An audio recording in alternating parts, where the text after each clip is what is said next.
और चलिए इस खबर पर ज्यादा जानकारी के लिए हमारे साथ ब्यूरो चीफ प्रशांत शुक्ला लाइव जुड़े हैं, उनसे जरा जानकारी लेते हैं। प्रशांत, क्योंकि देखिए जो प्रयागराज पहुंच रहे हैं श्रद्धालु, महाकुंभ में जो पहुंच रहे हैं आस्था की डुबकी लगाने के लिए, वो अयोध्या और काशी विश्वनाथ भी पहुंच रहे हैं। ऐसे में अयोध्या से श्रद्धालुओं की संख्या का आंकड़ा जो है वो सामने आया। 2 दिनों में 25 लाख श्रद्धालु पहुंचे हैं। किस तरीके का उत्साह श्रद्धालुओं में देखने को मिल रहा है? जी, बिल्कुल दीपिका जी, मैं आपको पहले बताना चाहूँगा कि जो उत्साह जोश की बात है, श्रद्धालुओं में अलग ही जोश और उत्साह देखने को मिल रहा है। और आपको बताना चाहेंगे जब प्रयागराज में 114 जो साल बाद वर्ष बाद ये जो महाकुंभ है, उस महाकुंभ में लोग जो कभी नहीं जाते थे दर्शन करने, वो भी अपने चाहे ऑफिस में काम करने वाले लोग हो, जो भक्त लोग जो बाहर देश से भी लोग यहाँ पहुंच रहे हैं। और बात किया जाए अगर 114 वर्ष बाद जो महाकुंभ आया है, इसकी अलग ही महत्वता, अलग ही चीजें हैं। इस वजह से जो लोग हैं उनमें जो कभी नहीं जा पाते थे, वो भी समय निकाल के पहुंच रहे हैं, क्योंकि उनके मन में एक ऐसी इच्छा है कि शायद ये दोबारा उनको देखने को न मिले। इस वजह से जो महाकुंभ में लोग दर्शन करने पहुंच रहे हैं, वो साथ ही साथ वहां से काशी विश्वनाथ दर्शन करने पहुंच रहे हैं। उसके बाद वो प्रभु श्री राम लला का जो 5 वर्षीय बाल स्वरूप में राम जी विराजमान है, उनके दर्शन करने भी पहुंच रहे हैं। बात किया है 2-3 दिन के अंदर ही करीबन 25 लाख से ज्यादा श्रद्धालु राम मंदिर दर्शन करने पहुंचे हैं। अगर बात की उनकी सुविधा की, तो यहाँ पे जो राम मंदिर ट्रस्ट है, उनके द्वारा करीबन हजारों बेड से ज्यादा लगवाए गए हैं, जिस वजह से जो ठंड के मौसम को देखते हुए किसी भी श्रद्धालु को कोई भी प्रकार की असुविधाएं और दिक्कतें ना हो, इस वजह से बेड लगाए गए हैं। प्रॉपर लॉकर सिस्टम दिया गया कि अपने सामान उसमें रख सकते हैं। सेफ्टी सिक्योरिटी की बात किया जाए, पुलिस प्रशासन ने जगह जगह पे कैमरे लगाए हुए हैं।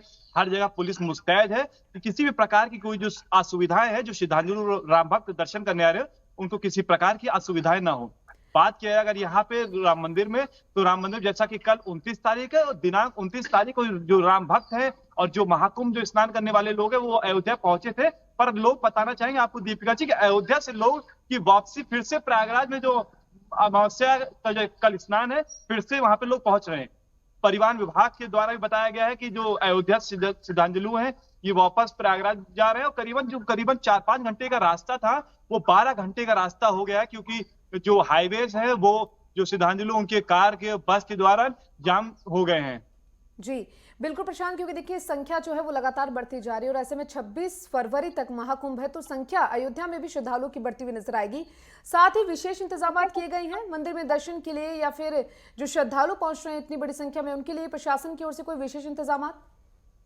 जी बिल्कुल दीपिका जी, मैं बताना चाहूंगा राम मंदिर में वैसे भी पहले से रेड अलर्ट था। यहाँ पे जो सेफ्टी सिक्योरिटी को देखते हुए किसी श्रद्धालु को कोई दिक्कतें ना हो, कोई भी प्रकार की असुविधाएं ना हो, प्रॉपर हर जगह पे करीबन एक बार दर्शन करने जाने से पहले 3-4 बार चेकिंग होती है। और बात क्या है, जो यात्री यहाँ दर्शन करने आने वाले लोग हैं, तो यहाँ पे होटल सब फुल, धर्मशाला सारी फुल है। इस वजह से जो जो राम मंदिर ट्रस्ट है, उसके द्वारा यहाँ पे पूरे बेड लगाए गए हैं कि वो अपना वहां पे सो सकते हैं। कंबल है, पानी की, खाने की फ्री सुविधाएं हैं। और आपको बताएंगे खाली उनको अपने आधार कार्ड लेके आने हैं, जिस वजह से आधार कार्ड की वजह से वहां पे उनको रुकने को सुविधाएं दे दी जाएगी और किसी प्रकार की कोई शुल्क उनसे नहीं लिया रहा है। बात किया राम मंदिर में दर्शन करने का, तो राम मंदिर में जो प्रॉपर पास था, जैसे सुबह 4:30 बजे से शुरुआत हो जाती है मंगला आरती, उसके बाद श्रृंगार आरती, फिर नॉर्मल 7 बजे से 9 बजे से 9 बजे से 11 बजे, ऐसे 2-2 घंटे का पास बनता है।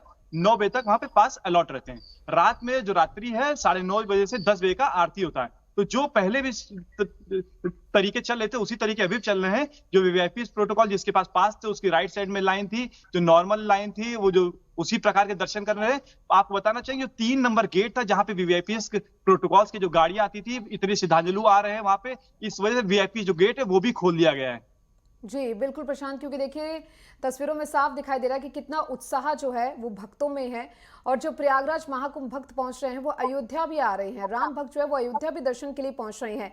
और देखिए परिवहन विभाग की ओर से कोई खास व्यवस्था की गई है इनके पहुंचने के लिए, क्योंकि देखिए लगातार प्रयागराज महाकुंभ को देखते हुए बात की जाए तो परिवहन विभाग ने जो बसों की बात करें तो वो एक्स्ट्रा एड ऑन की थी।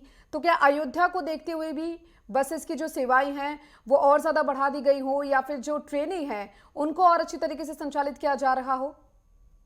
बिल्कुल, जो राम भक्त है, जो अयोध्या प्रभु श्री राम के दर्शन करने पहुंच रहे हैं यात्री, उनको देखते हुए, उनकी भीड़ को देखते हुए, आपको बता दें जो लोग दूर से ट्रेन से पहुंच रहे हैं, बस से पहुंच रहे हैं, तो बस परिवहन विभाग द्वारा बस बढ़ा दी गई है। आपको बताना चाहेंगे जैसे प्रयागराज में करीबन 10 किलोमीटर पहले ही गाड़ियां रोक दी जा रही है और वहां से फ्री सुविधाएं बस दिया गया है, जिस वजह से यात्री है वहां पे प्रॉपर टेंट पे पहुंच सके, या फिर जो उनके होटल या धर्मशाला अंदर है वहां पहुंच सके, जिस वजह से वो आराम से स्नान कर सके।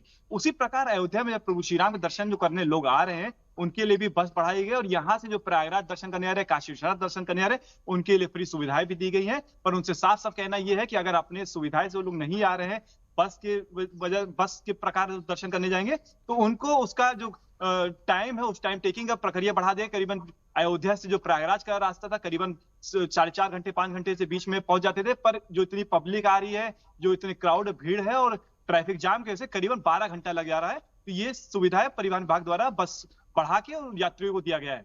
जी, चलिए प्रशांत, बहुत बहुत शुक्रिया आपका तमाम जानकारी को विस्तार से साझा करने के